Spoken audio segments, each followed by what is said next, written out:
Hello, everyone. This is the first edition of Mary and Fred's Hidden Treasures, where we travel around little unique places in Northern Virginia that you may not be aware of. Today we are visiting 1,000 Stories, which is a bookstore. It's a lovely little bookstore inside another Herndon treasure, which is Art Space Herndon. So if you've ever been a bookworm like I was when I was a kid, and I still am, you will love this little store. And when you come here, ask to speak with Beth.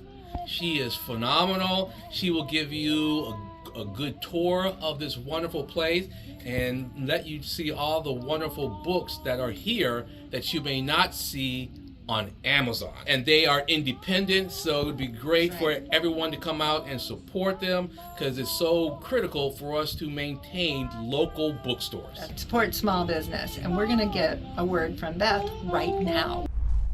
Hi everyone, my name is Beth Luke. I'm one of the owners here at 1,000 Stories. We're an independent bookstore. We have books for every reader, from your pre-reading preschoolers to adults. We've got book clubs and author events and all kinds of fun things. So check us out, and thanks for stopping by.